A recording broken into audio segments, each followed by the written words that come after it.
भारतीय संविधान दिवस के अमृत महोत्सव वर्ष के अवसर पर आज नांदेड़ शहर में ईवीएम हटाने और बैलेट पेपर जागरूकता के लिए एक रैली का आयोजन किया गया। यह रैली नांदेड़ होते हुए नागपुर तक जाएगी। इसमें लगातार जागरूकता पैदा की जाएगी। उक्त रैली महात्मा फुले की प्रतिमा पर पुष्पांजलि अर्पित की गई। इसमें महाराष्ट्र बहुजन शिक्षक संघ एवं सेवानिवृत्त विद्युत कर्मचारी संघ भी शामिल हुए। विरोधात रॅली नाहीये।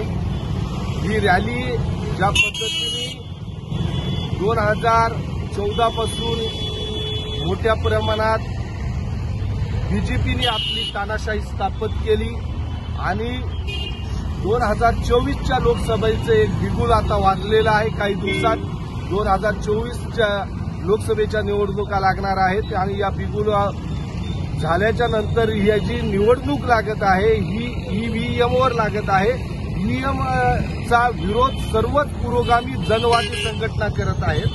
कारण कुठल्याही तानाशाही हुकुमशाही सरकार स्थापित करण्यासाठी शस्त्र लागतात। कधी ताकदीचे शस्त्र वापरले जातात, तर कधी शस्त्र कधी धनाचा उपयोग केला जातो।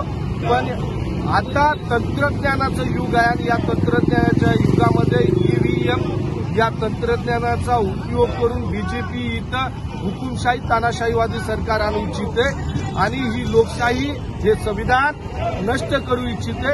आम्ही जागृती करत आहोत। ईव्हीएम हटलं पाहिजे, बॅलेट पेपरवर इलेक्शन झालं पाहिजे आणि या निवडणुकीमधून ही जे तानाशाहीवादी सरकार आहे जे चुकीच्या पद्धतीने लोकांच्या मतदानाचा उपयोग करत आहे ते हटलं पाहिजे। मतदान हे सर्वात मोठी या लोकशाहीची ताकद आहे।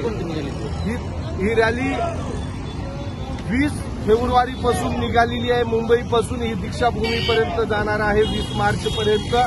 आज ही रॅली 8 मार्च रोजी नांदेडमध्ये आलेली आहे। या रॅलीमध्ये आज महात्मा फुले पुतळ्यापासून ते डॉक्टर बाबासाहेब आंबेडकर पुतळ्यापर्यंत बाईकवर ही रॅली जाईल। संध्याकाळी 6:30 वाजता रमाबाई बौद्ध विहार स्नेहनगरमध्ये याचं सभेमध्ये रूपांतर होईल। धन्यवाद।